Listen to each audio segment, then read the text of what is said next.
Mask!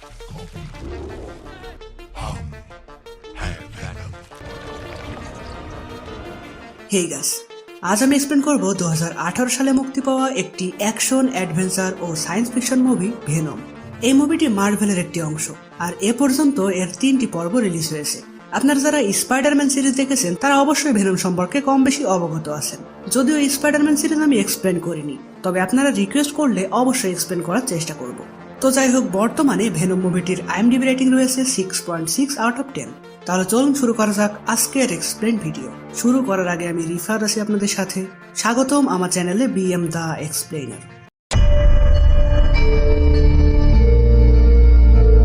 Movie শুরুতে দেখা যায় লাইফ ফাউন্ডেশন কোম্পানির পাঠানো একটি স্পেসশিপ পৃথিবীতে ফিরে আসার সময় ক্র্যাশ ল্যান্ডিং করে। ফলে বিধ্বস্ত হওয়ার সাথে সাথেই লাইফ ফাউন্ডেশনের রেস্কিউ টিম সেখানে চলে আসে। তারা সেখানে মাত্র একজন নভোচারীকে জীবিত এবং আহত অবস্থায় উদ্ধার করতে পেরে তাকে হসপিটালের উদ্দেশ্যে পাঠিয়ে দেয়।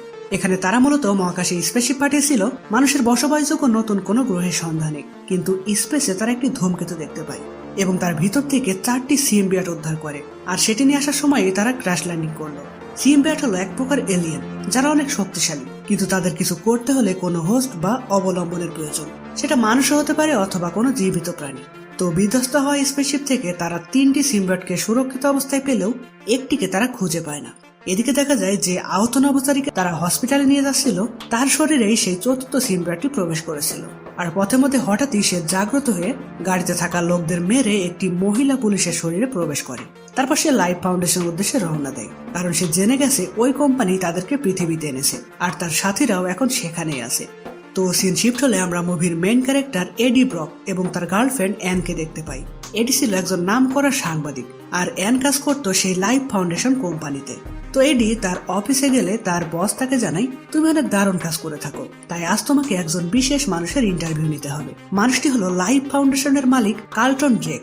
তুমি তাকে শুধুমাত্র মহাকাশ সম্পর্কিত প্রশ্ন করবে, এর বাইরে উল্টাপাল্টা কোনো প্রশ্ন করলে আমাদের কোম্পানির সমস্যা হতে পারে, কারণ কার্লটন এই শহরের খুবই প্রভাবশালী একজন মানুষ।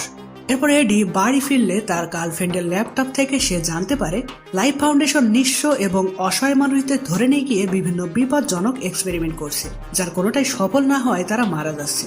এডি সব দেখে কিছু একটা ভাবতে থাকে। তারপর পরের দিন সে যখন কার্লটনের ইন্টারভিউ নেয়, তখন প্রথমে সে সাধারণ সব প্রশ্ন করলেও পরবর্তীতে সে তার এক্সপেরিমেন্টের নামে মানুষের জীবন নিয়ে সিনেমিনি খেলার বিষয়ে বিভিন্ন কথা বলে। কার্লটন এসব শুনে সাথে সাথে ইন্টারভিউ বন্ধ করে দিয়ে এডিকে বের করে দেয়। আর এডি যেহেতু তার বসের কথা অমান্য করেছে, তাই তাকে চাকরি থেকে বের করে দেওয়া হয়। এমনকি এসবের জন্য তার গার্লফ্রেন্ডেরও চাকরি চলে যায়। ফলে অ্যান রেগে তার সাথে ব্রেকআপ করে। তো সিন শিফট হয় 6 মাস পর, যেখানে আমরা কার্লটনকে দেখি তারা যে 3টি সিম্বিয়ট উদ্ধার করেছিল সেগুলো নিয়ে বিভিন্ন রিসার্চ করছিল, যেখানে একজন লোককে নিয়ে সিম্বিয়ট থাকার রুমে ছেড়ে দেওয়া হয়। সিম্বিয়টটি তখন লোকটির শরীরে প্রবেশ করে এবং কিছুক্ষণের জন্য তাকে স্বাভাবিক বলে মনে হলেও একটু পরে লোকটি মারা যায়, আর সিম্বিয়টটি তার শরীর থেকে বেরিয়ে আসে। মানে বোঝা যায় এরা শক্তিশালী কোনো হোস্ট ছাড়া একটানা বেশিক্ষণ কারো শরীরে থাকতে পারে না, এমনকি যে কারো শরীরেও তারা ঠিকঠাক ভাবে ম্যাচিং করতে পারে না। তো এভাবে নিরপরাধ মানুষদের মেরে ফেলার ব্যাপারটা সেখানকার ডোরা নামে একজন বিজ্ঞানী কিছুতেই মেনে নিতে পারছিল না। ফলে সে দেখা করে এডির সাথে এবং কার্লটনের আসল মুখও সবার সামনে খুলে দিতে বলে, কিন্তু এডি তার প্রস্তাবে রাজি হয় না, কারণ একবার সে কার্লটনের বিরুদ্ধে কথা বলে তার চাকরি, ক্যারিয়ার এবং গার্লফ্রেন্ড সবকিছু সে হারিয়ে ফেলেছে, তাই সে আর কোনো ঝামেলায় জড়াবে না।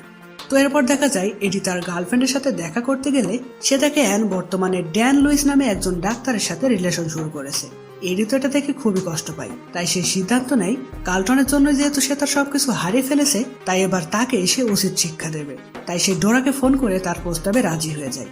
এরপর ডোরা এডিকে সাথে নিয়ে গোপনে লাইফ ফাউন্ডেশনে পৌঁছে যায়। সেখানে এডি যখন এক্সপেরিমেন্ট করা লোকদের ছবি তুলতে থাকে, তখন সেখানে সে একজন বৃদ্ধা মহিলাকে দেখতে পায়, যাকে এডি আগে থেকেই চিনত। আর এই মহিলার শরীরে তখন একটি সিম্বিয়ট ছিল, যেটা এডি জানতো না।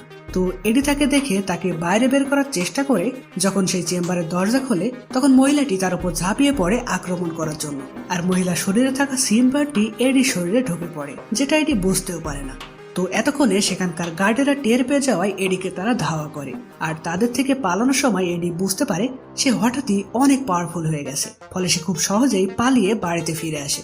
বাড়িতে এসে সে নিজের অনিচ্ছাতেও হাতের কাছে যা পায় তাই খেতে শুরু করে দেয়। ফলে সে বুঝতে পারে তার নিশ্চয়ই কোনো শারীরিক সমস্যা হয়েছে। তাই সে সাহায্যের জন্য অ্যানের সাথে কথা বলে। কারণ তো একটু আগেই বললাম, অ্যানের বর্তমান বয়ফ্রেন্ড একজন ডাক্তার। তো এডি সোজা চলে যায় অ্যান এবং তার বয়ফ্রেন্ডের কাছে। তারা তখন একটি রেস্টুরেন্টে ছিল। এডি সেখানে গিয়ে সেখানেও সে একই রকম আচরণ করতে থাকে, মানে যার তার প্লেট থেকে সে খাবার কেড়ে খায়। এমনকি সেখানকার একটি অ্যাকুয়ারিয়াম থেকে সে জীবন্ত চিংড়ি মাছ খেতে শুরু করে দেয়। তার এমন ব্যবহার দেখে ড্যান সাথে সাথেই তাকে তার চেম্বারে নিয়ে যায়। সেখানে এডির শরীর পরীক্ষা করার জন্য যখন তাকে এমআরআই মেশিনের ভিতরে ঢুকানো হয়, তখন মেশিনের অত্যাধিক ফ্রিকোয়েন্সি ওই সিম্বারটি সহ্য করতে না পেরে জোরে জোরে চিৎকার করে। আর ড্যান ভাবে এডির হয়তো কষ্ট হচ্ছে, তাই সে আর কোনো পরীক্ষা না করে এডিকে বাড়ি গিয়ে রেস্ট নিতে বলে। এখানে বলে রাখি, সিম্বিওটরা দুইটা জিনিস সহ্য করতে পারে না, আগুন এবং হাই ফ্রিকোয়েন্সি সাউন্ড। তো এদিকে কার্লটন জানতে পারে যে তার কোম্পানি থেকে একটি সিম্বিওট পাওয়া যাচ্ছে না। তখন সে খুঁজতে থাকে গোপনে এখানে কে এসেছিল আর কেই বা তাকে এখানে আসতে সাহায্য করেছে। সে তখন ডোরার কথা জানতে পারে, আর ডোরার থেকে সে কৌশলে জেনে নেয় গোপনে এখানে এসেছিল এডি। এটা জানার পর সে শাস্তিস্বরূপ ডোরাকে একটি সিম্বিওট থাকার রুমে বন্ধ করে দেয়। আর ডোরার শরীরটি সিম্বিওটের সাথে ম্যাচিং না হওয়ায় সিম্বিওট এবং ডোরা দুজনে মারা যায়। অন্যদিকে এডি বাড়িতে ফিরে দেখা যায় তার একজন প্রতিবেশী জোরে জোরে গান বাজাচ্ছিল, আর সেই সাউন্ডের জন্য এডির প্রচন্ড মাথা ব্যথা করতে থাকে। সে তখন তার প্রতিবেশীর কাছে গিয়ে গান বন্ধ করতে বলে। তার প্রতিবেশী তার কথা না শুনলে সিম্বিওটটি এডির মুখকে একটি ভয়ঙ্কর রূপে পরিণত করে, আর লোকটি তখন ভয়ে গান বন্ধ করে দেয়। এরপরেই সেখানে কিছু লোক আসে এডিকে ধরে নিয়ে যেতে, যাদেরকে মূলত পাঠিয়েছিল কার্লটন। তো এডি তো তাদেরকে দেখে ভয়ে আত্মসমর্পণ করবে বলে ঠিক করে, কিন্তু তার ভিতরে সিম্বিওট তখন এডিকে দিয়ে তাদের সবার সাথে ফাইট করে, যেটা থেকে এডি নিজেও অবাক হয়ে যায়। আর এইসব যখন ভিডিওর মাধ্যমে কার্লটন দেখতে পায়, তখন সে বুঝে যায় এডির সাথে ওই সিম্বিওটটি পারফেক্ট ভাবে ম্যাচ করে গেছে। ফলে সে আরো লোক পাঠিয়ে দেয় এডিকে যেভাবে হোক ধরে আনতে। কিন্তু এডির ভিতর থাকা সিম্বিওটটি বিভিন্ন ভাবে তাদের প্রতিহত করতে থাকে। সে একটি বাইকের সাহায্যে এডিকে নিয়ে পালাতে থাকে। একটা সময় একটি কারের সাথে এডি অ্যাক্সিডেন্ট করলে তার হাত পা ভেঙে যায়।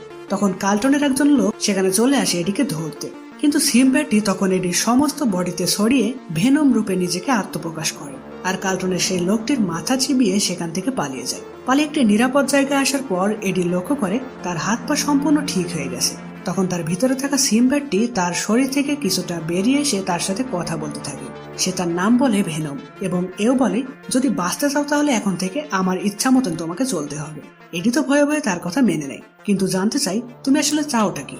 ভেনম জানায় সে লাইফ ফাউন্ডেশনের রকেটের সাহায্যে তাদের জগৎ থেকে আরো সিম্বিওট পৃথিবীতে আনতে চায়।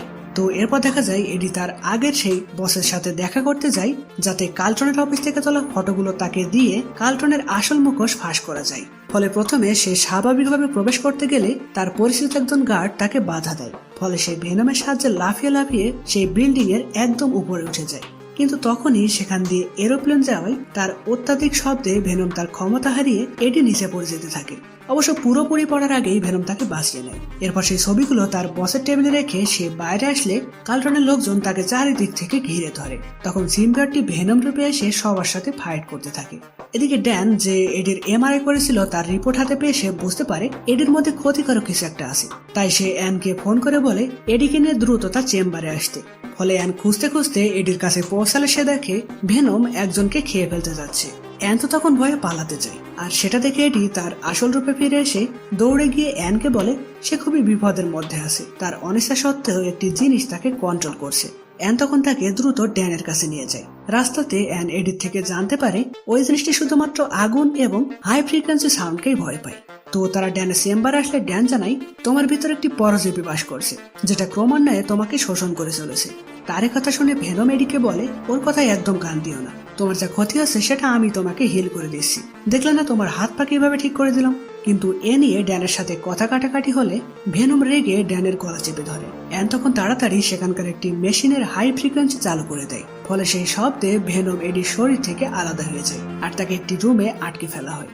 ফলে এটি মুক্ত হয়ে যখন বাইরে আসে তখন কার্লটনের লোকেরা আবার সেখানে এসে তাকে ধরে ফেলে।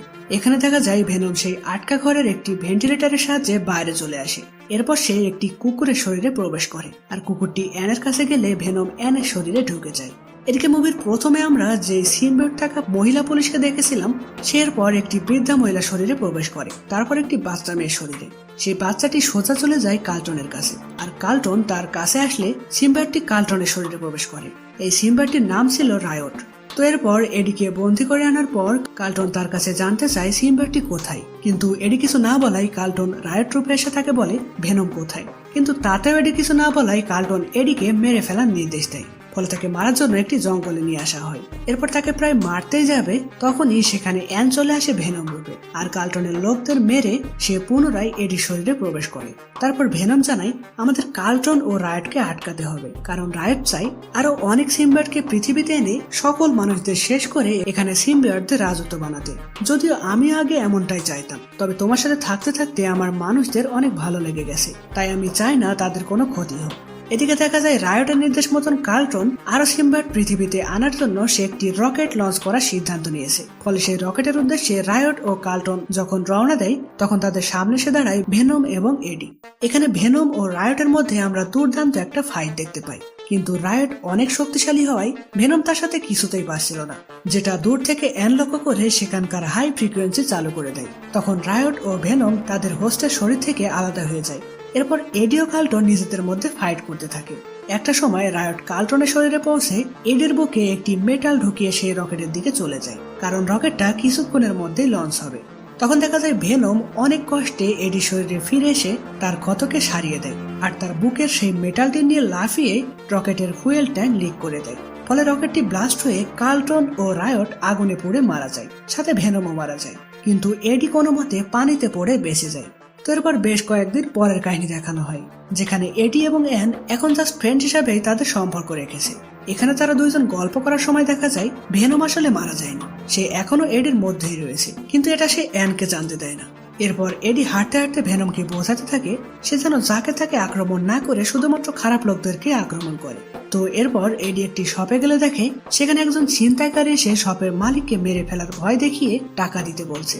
আর লোকটি যেহেতু খারাপ, তাই ভেনম তার আসল রূপে এসে লোকটিকে খেয়ে ফেলে, যেটা শপের মালিক দেখে ফেলে যে এডি আসলে এমন দানবে পরিণত হলো। মুভির পোস্ট ক্রেডিট সিনে দেখা যায় এডি আবার তার সাংবাদিকতায় ফিরে এসেছে এবং সে স্যান কুইন্টিন নামক একটি জেলে আসে ক্লেটাস কাসাটি নামে একজন সিরিয়াল কিলারের ইন্টারভিউ নিতে। তো এডি তার কাছে গেলে ক্লেটাস বলে আমি যেদিন এখান থেকে মুক্ত হব সেদিন থেকে নতুন এক হত্যাকাণ্ডের সূচনা হবে। আর এখানেই ভেনম মুভিটি শেষ হয়। তো গাইস, ভেনমের প্রথম মুভিটি কেমন লাগলো অবশ্যই কমেন্ট করে জানাবেন। আর এর পরের দুইটি মুভি দেখতে অবশ্যই আমাদের চ্যানেলটি সাবস্ক্রাইব করে বেল আইকনে ক্লিক করে অল সিলেক্ট করে রাখবেন। তো দেখা হবে পরের ভিডিওতে, ততদিন পর্যন্ত ভালো থাকবেন, সুস্থ থাকবেন, বাই বাই।